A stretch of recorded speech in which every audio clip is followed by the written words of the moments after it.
Well, if you have a Bible, turn, if you would, to the Old Testament book of the Psalms in the 19th chapter, Psalm chapter 19. We're in a series on spiritual questions that people have. These are probably very common ones, and looking into the Bible to see how we'd help them in the answer.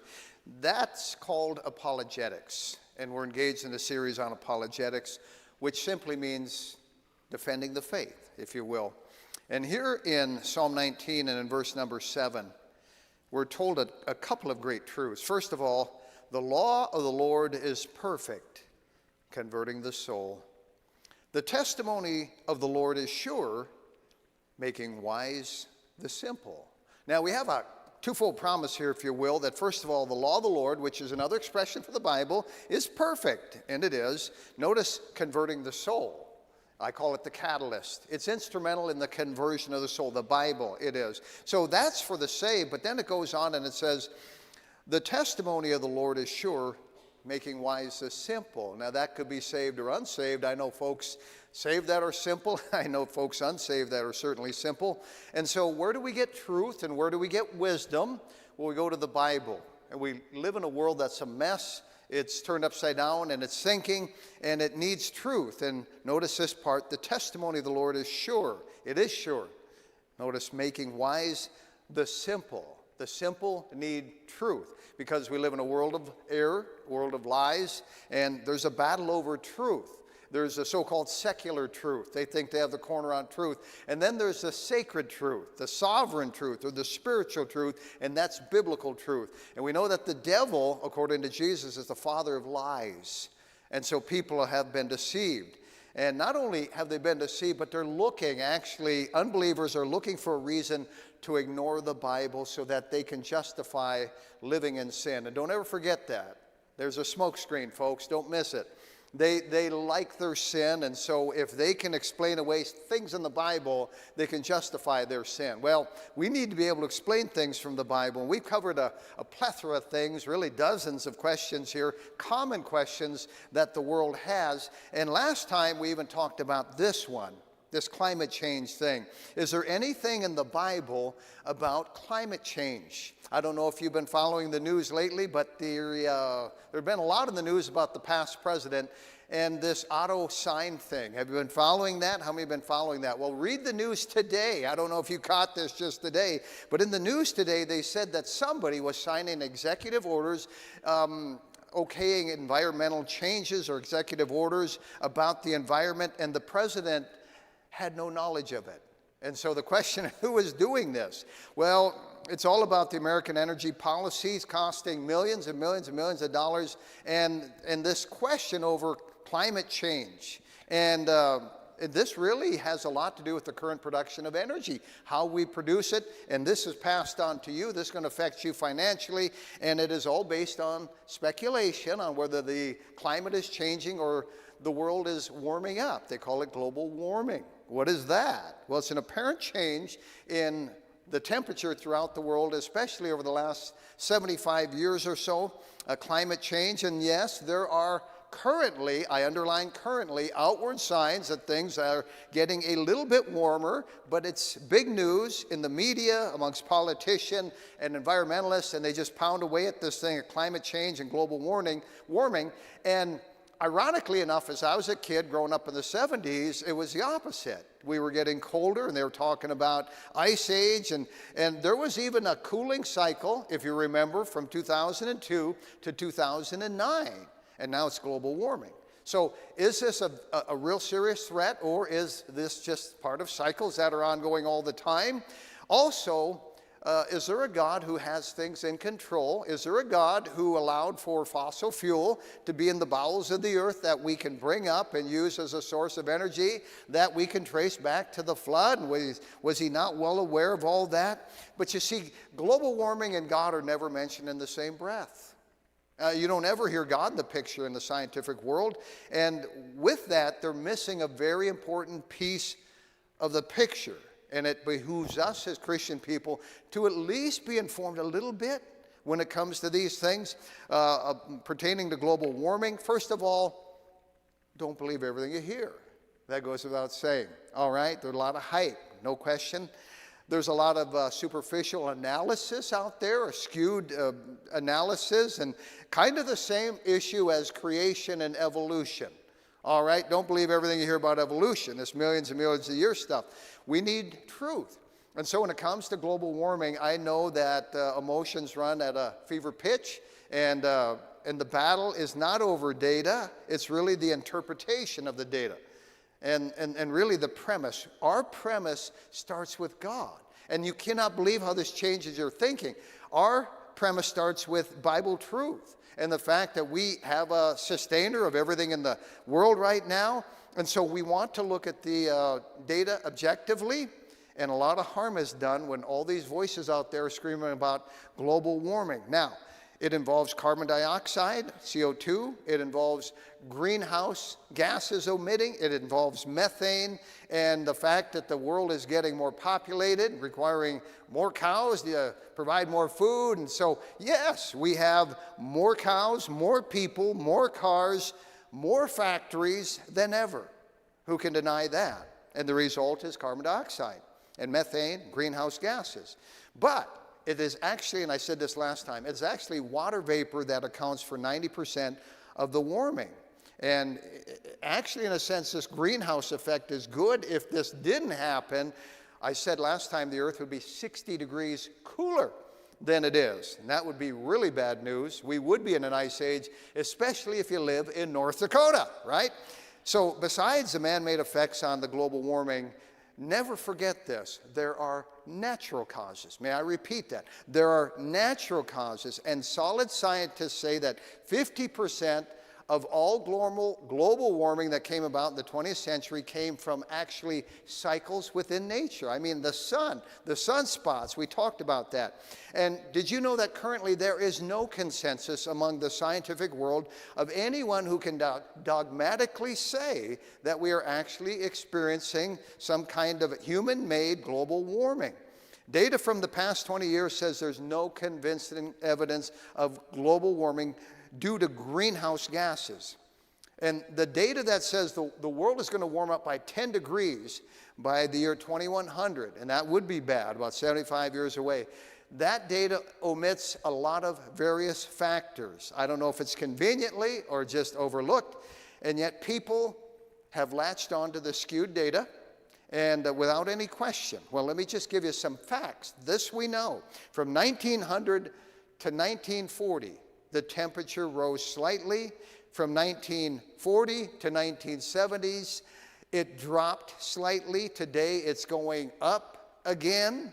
And measuring world temperature is extremely difficult. You've got day and night. You've got the various seasons. You've got humidity. You've got cloud cover. You have wind and a number of other factors. So what happens is many scientists resort to their theories. And really what you're hearing, like the theory of evolution, is the theory of global warming. And a lot of people run with these theories. So global warming, let's just give you the facts. Since 1880, we're talking about 150 years roughly, has gone up about 1 degree since 1880, in the past 150 years. They know that over half of that has been from natural effects or causes. So the bottom line is man might be responsible for 0.5%, the other 0.5%, which not only is minuscule, but they don't even know that for sure. I'm just trying to say that climate disaster is not just around the corner, okay? And all this stuff being implemented is unfounded, all right? God has a big plan and has had a big plan for planet Earth from the beginning of mankind. He has the whole spectrum covered. He says in so many words, I've got this, and he does. And he created planet Earth really to only last for so many years. And he knows how long that's going to be. We do know this. Revelation 21, John says, I saw a new heaven and a new earth, for the first heaven and the first earth were passed away. So the day is coming when God's going to be done with his plan for planet Earth. And that's not bad news for us, but it is for the unsaved, isn't it? You see, and I'll say it again. For the humanists, this world is all they have. You have to think like they're thinking. This is all they have. Mother Earth, if you will. Our premise as Bible-believing Christians, is totally different. And until then, until this happens, we have a plan from God Almighty that the earth is going to keep going. In fact, I'll show it to you. Genesis 8 says, while the earth remaineth, get that part, there'll be seed time and harvest and cold and heat and summer and winter and day and night, and they shall not cease. So man's not going to wreck it. In fact, I showed you last week, it will be God who actually brings about the ultimate global warming. We read about it in 2 Peter 3. It coincides with the coming back of Christ. The day of the Lord will come as a thief in the night, in the which the heavens shall pass away with a great noise, and the elements shall melt with fervent heat. And the earth also and the works that are therein shall be burned up. So the ultimate global warming will be God, but until then, there's no reason to panic. I mentioned last week the population rate, which was really going up fast now, is leveling out. In fact, families are shrinking, and they say we're going to level out. We're about 8-point-something billion now, and going to level out at about 10. It's going to take us a while to get to that. And with all that happening, we don't have to really be so concerned about all those things they're talking about right now, but they're not giving all the factors. But at the same time, let's be good stewards with the planet God has given to us. At the same time, just know He has a plan, and He has it all in His control. And so we find so much for the global warming. Let's talk about this next thing. Was the Tower of Babel for real? You say, what is the Tower of Babel? Some of you know, some of you don't. So if you have a Bible or want to use the one in the pew, turn back to Genesis chapter 10. And let's talk about this. There are some who say that whole business of the Tower of Babel and the splitting up of the nations and languages is a fairy tale. Well, let me just say there are things in the Bible, and I've said this before, that you say, could they have really happened? Could there have really been a worldwide flood? Could a man have been swallowed by a whale for 3 days and then spit out? And was there this tower these folks were building back in the early days of Genesis, and God confounded their languages? You know, I think there are a lot of things in the Bible that are a test from God to see if you and I will practice faith. And I think the Tower of Babel story is one of those. Now, who wrote Genesis? Don't raise your hand, don't answer out loud, but we know who wrote Isaiah, we know who wrote Jeremiah, we know who wrote the Psalms for the most part, and the Proverbs and so on, but who wrote Genesis? And who wrote actually Exodus, Leviticus, and Numbers, and Deuteronomy, the first 5 books of the Bible, the Pentateuch? Well, I'll tell you who wrote those books. It wasn't Adam and Eve, and it wasn't those who were there at the time. It was somebody who lived hundreds of years afterwards, a man by the name of Moses. And you say, well, how do you know Moses wrote the Pentateuch? Well, both the Old Testament, New Testament confirm, I believe, that Moses was the author, and don't miss this because it's important. But we find in 2 Chronicles 35, Nehemiah 13, they are passages that actually mention passages back in Exodus and Deuteronomy, and they refer to them as the books of Moses. So we believe it was Moses. Also, in John chapter 5, Jesus mentioned Moses wrote about me. Well, Moses didn't write any of the other books of the Bible, and then he talked about things from the Pentateuch, so we know it was Moses. Paul spoke of that veil that was covering the hearts of the Jews whenever Moses was read. He's talking about the books of the law. And so there are a lot of references to Moses having written the first 5 books of the Bible. And you've got Jesus validating that. Now, in the book of Genesis, we find the story of the Tower of Babel, right? And we find Moses was a real person who wrote about it. And we find that Jesus validated Moses. It sounds valid to me. What is this Tower of Babel thing? I remember even as an unsaved kid growing up listening to secular music, there was a song called Tower of Babel, and they called it Babel in the song. And I remember the songwriter talking about this thing, and I didn't know anything about it because I didn't know any Bible at that time. You know, it occurred to me after I got saved how some songwriters must have been in Sunday school classes growing up because they knew some stuff about the Bible. To everything, turn, there was a season. And you go, where do they know this stuff? Well, they must have been in a Sunday school class. Now, this is important because it ties in with the flood of Noah from that time period up until the first Jew, Abraham, which is a huge milestone and also something that affects us yet today. So here in Genesis chapter 10, We read in verse number 1, and this is just after the flood. It says, "Now these are the generations of the sons of Noah, Shem, Ham, and Japheth. And unto them were sons born after the flood." Notice in verse 5, it mentions some other names and says, "By these were the isles of the Gentiles divided in their lands, everyone after his tongue, after their families, in their nations. And the sons of Ham were Cush," and so on and so forth. So now you've got the sons of Noah being mentioned and their children. It goes on in verse number 7, "And the sons of Cush, Seba." It mentions some others. In verse 8, "And Cush begat Nimrod." Remember that name. He has something to do with this Tower of Babel. Notice he began to be a mighty one in the earth. He was a mighty hunter before the Lord. In the Hebrew, in that expression, it actually denotes in rebellion to God, even as Nimrod, the mighty hunter before the Lord. And the beginning of his kingdom was Babel. And it mentions some other names. You'll see the land of Shinar at the end. When you find names like that, you know you're talking about modern-day Iraq. Now, it goes on in verse number 20, skip down. It says, "These are the sons of Ham after their families, after their tongues, in their countries, and in their nations. Unto Shem also, the father of all the children of Eber." And it mentions this brother of Japheth, the elder. "Unto him were children born." We believe with the name Shem, you have the Jewish people, or what would be the Jewish people, the Semites. You hear the expression anti-Semitism. It can be traced back to Shem. Even the word Eber there, we get the word Hebrew from that. So now we're talking about some Jewish people here.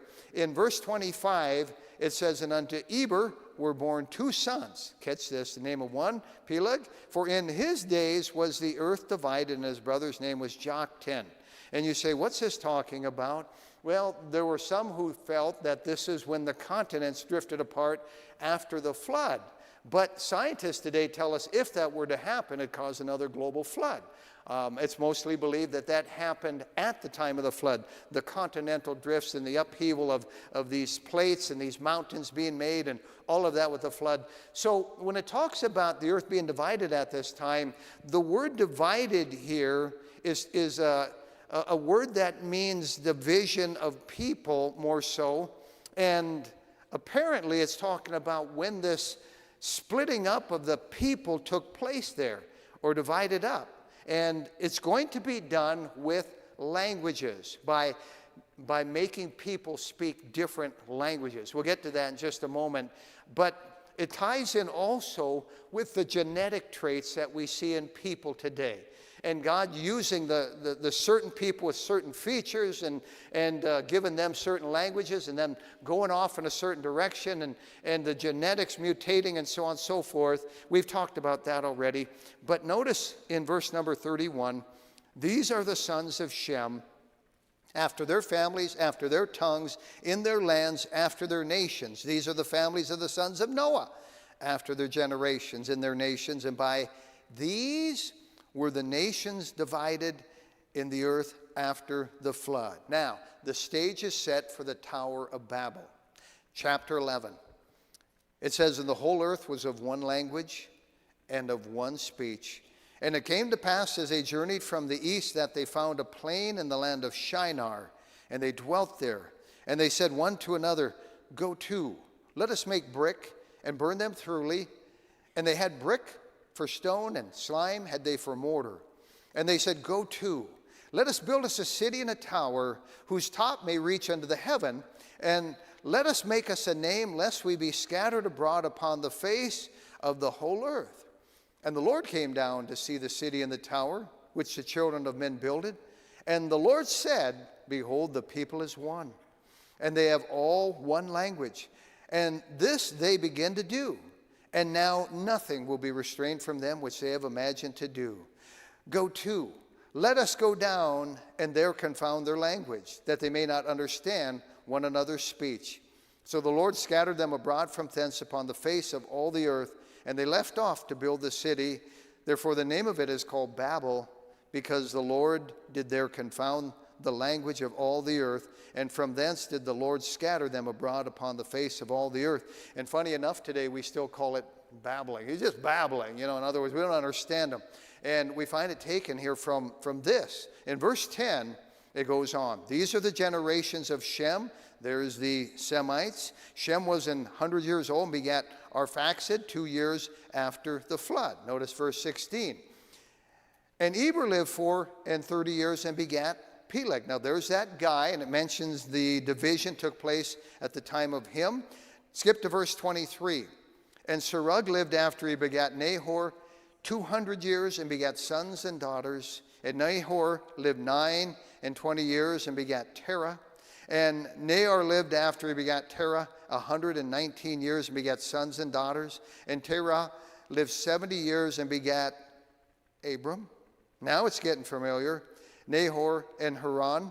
And these are the generations of Terah. Terah begat Abraham, Nahor, and Haran. Haran begat Lot, and Haran died before his father Terah in the land of his nativity in Ur of the Chaldees. And Abram and Nahor took them wives. The name of Abraham's wife was Sarah. And now we're getting to the Jewish people. Now, is this fairy tale stuff? This Tower of Babel thing. Let's back up, because it ties in with the flood. It ties in with a guy named Abraham, the founder of the Jews. That's a big name. It ties in with Moses, who actually was given this years later. We don't know where, but God gave him the narration of what happened there. And it also ties in with a man by the name of Jesus, who validated the writings of Moses, which we are reading right now. Again, I am convinced that God put things like this in the Bible to challenge our faith. And will we believe this? Is the Tower of Babel a fairy tale? Well, it all happened in the plain of Shinar, and that is known as ancient Mesopotamia.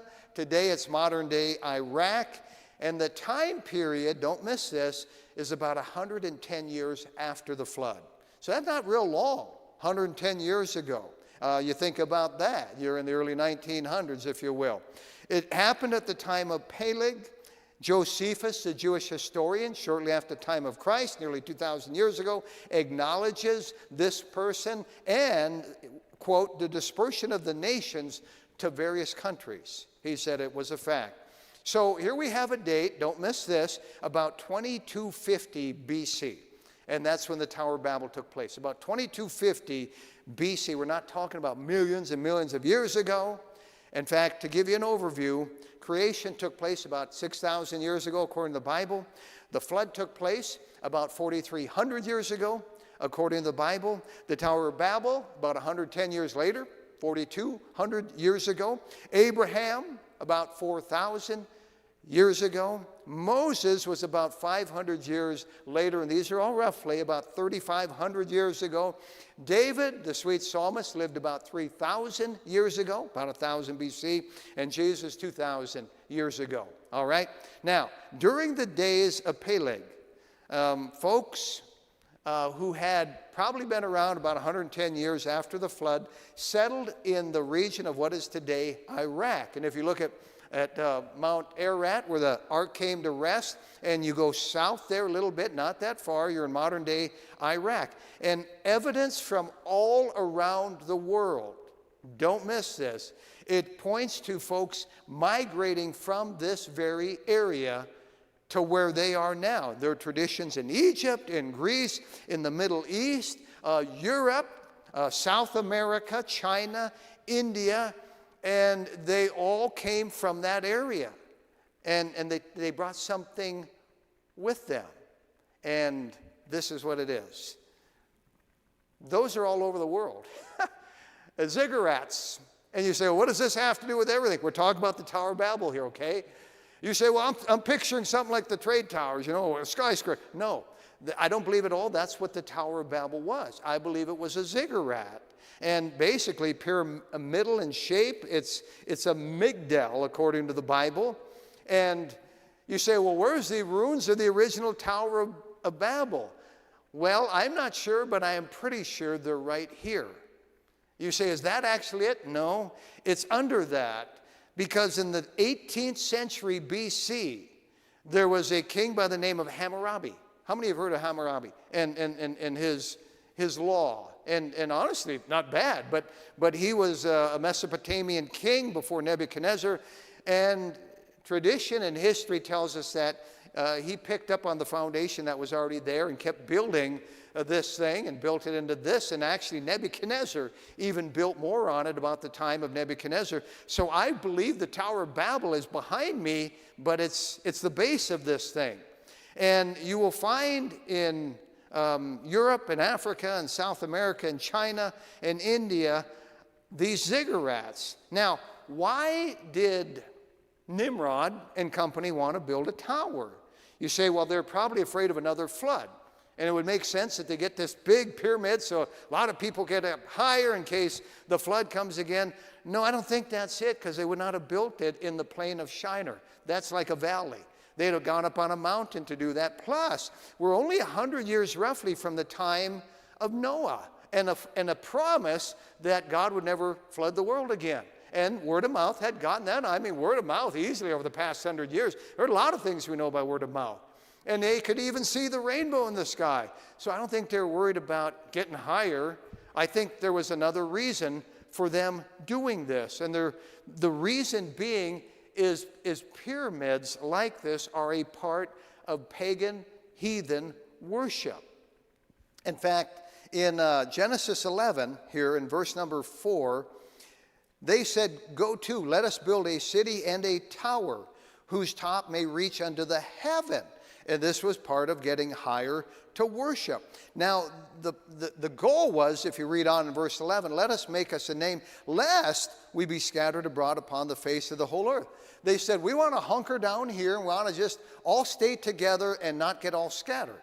Well, the problem with that is back in chapter 9, as the flood has subsided, verse 1, God blessed Noah and his sons and said unto them, "Be fruitful and multiply," notice, "and replenish the earth." Don't stay in one place. Scatter, replenish the earth. You say, well, why? Because when man is confederated and he gets together, he just gets more sinful. There's something about spreading out with elbow room, and you find this in cities where people are on top of each other. It just does something to our depravity and our sin nature, and it compounds it. So God in his wisdom said, you better spread out. And they didn't. So you get to chapter 11 here, and they said, we want to stay in one spot, totally in defiance of what God had said. And so they're going to build this ziggurat, this tower, to practice pagan worship. And they wanted to use this to keep them in the same place, because they'd have to be within a few days walking distance, if you will, whenever there was a feast day, a pagan feast day, kind of like the Jewish people, the temple. Everybody is supposed to come to Jerusalem several times a year. They would set up the same thing here, and this would keep them from scattering. They're going to all live close to this thing and hold their yearly festivals and their common pagan religion. And so when people finally did scatter at the Tower of Babel, they took the ziggurat thing with them, and that's why you find them all over the earth today. You find the pyramids in Egypt, and by the way, they ended up burying their dead in them and things like that, the pharaohs and all the. But these ziggurats all over the world only confirm the event that started at the Tower of Babel. Now, are there any other evidences that this took place? Yes. Traditions all over the world verify, first of all, the flood. And that's, I mean, the Chinese have, everybody, they can trace the roots back to this flood and this scattering from Mesopotamia. The European people, nations, trace their lineage back to Japheth, one of the sons of Noah. Ireland, where my roots are especially, they do that. So do the Anglo-Saxons and the Goths today, where you've got England, Scotland, Wales, Germany, Denmark, the Netherlands, and all those. They can trace their records back to this. The Chinese records, listen to this, describe a man by the name of Nuah, N-U-A-H. That sounds a lot like Noah. And his three sons, get this, Lohan, Loshen, and Japhu. And that's what they call them, the three sons of Noah. Now, these come from quotes, obviously ancient sources that no longer exist, and we don't still have the original scroll of the book of Isaiah, but you know from copies of copies, we get history the same way. So then you've got Noah, you've got his sons, and then you've got his grandsons and great-grandsons, and I purposely read some of their names here, and you can trace them everywhere. They're everywhere today. They have undergone name changes somewhat over the centuries, kind of like some of you did, or your great-grandpas did when you came to this country. But from these names in Genesis 10 and Genesis 11 that we're just reading, you find this slight derivative of Aramaic names. You find the Medes, which we get the Medo-Persian Empire from. You find Turkey amongst these names here in these chapters. You find Germany. You read Gomer here. Meshech is mentioned here. Meshech was actually an old name for Moscow that doesn't go back real far. Asher is found here is Assyria. Eber, of course, is Hebrew. You say, oh, okay, but what about these languages? These languages that came out of the Tower of Babel. Did you know there's somewhere between 6,000 and 7,000 languages in the world today? That's a lot of languages. And you say, well, no way they could have come from all one place. Well, the 6,000 to 7,000 languages today can actually be categorized into about 100 different original languages. We call them language families. And linguistic experts say there are about 100 language families in the world today. For example, I know somebody who is fluent in Latin. The problem is nobody uses Latin. You say, why would you want to become an expert in Latin? For a good reason. Because Latin is a derivative, or we got other languages that are derivatives of Latin, like Spanish, Portuguese, French, Italian, Romanian. And by the way, even English has borrowed from the French language. Did you know that? But did you also know that English is actually a German derivative? And so at the Tower of Babel, God might have taken one language, and they're all speaking one language. They got their tower under construction, and the guy says, hand me a hammer, and he goes, blah, blah, blah, blah. And the guy goes, huh? And all of a sudden he doesn't understand them, and they can't continue on with the building project. And so God breaks it down there into about 100, perhaps, language families, and certainly that would stop the construction, wouldn't it? And so from there, over 4,200 years, it splits into about 6,000 to 7,000 languages. That, my friend, is very feasible, very feasible. In fact, languages are continually changing. And today, if we're going to, in our English vernacular here in the United States, talk about, say, the Our Father, we'd say, Our Father who is in heaven. That's just the way we would say it. Our Father who is in heaven. Well, in our Bible here, the King James, back 1600, you rewind things back 400 years, and we find Our Father which art in heaven. You say, I can understand that. That's not bad. But let's go back another 400 years to 1200 AD. And this is what it had looked like in English. Our Father that art in heaven. Okay? And you go, we don't say that anymore. It gets worse. Let's go back another 200 years to about 1000 AD. Father, your poop, and now it starts to sound like German, doesn't it? And you see what has happened. You say, well, you know, I could go back in a time machine 1,000 years and live great in the UK. No, you couldn't. You wouldn't be able to speak English. It has changed that much. And just over the past 1,000 years, we find that big of a difference. Now, things change much quicker than we realize. And we talk about, you know, they say millions and millions of years. They're not thinking. They're not stopping to think how big 1,000,000 years is, how long 1,000,000 years is. And so can we get 6,000 to 7,000 languages over the past 4,200 years? Definitely, definitely. Plus, the evidence from the Exodus from Mesopotamia, it exists in ancient cultures from the Grecians to the Polynesians. By the way, that's interesting. Nobody's been bothering the people on those Hawaiian Islands and Polynesian nations for years, and they show up and they got all this stuff. They know it already. And so there's the Polynesians, the Mexicans. You've seen the ziggurats down in South America. The Native Americans, they know this stuff.